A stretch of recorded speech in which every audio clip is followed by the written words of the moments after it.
পাহাড়ের সবাইকে ঐক্য ও সংহতি বজায় রেখে মিলেমিশে থাকার আহ্বান জানিয়েছেন তথ্য প্রযুক্তি উপদেষ্টা নাহিদ ইসলাম।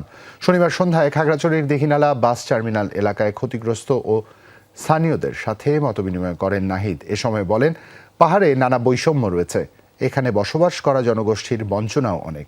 লড়াই সংগ্রাম করে যে নতুন বাংলাদেশ গড়ার স্বপ্ন দেখা হচ্ছে, সেখানে কোনো বৈষম্য থাকবে না।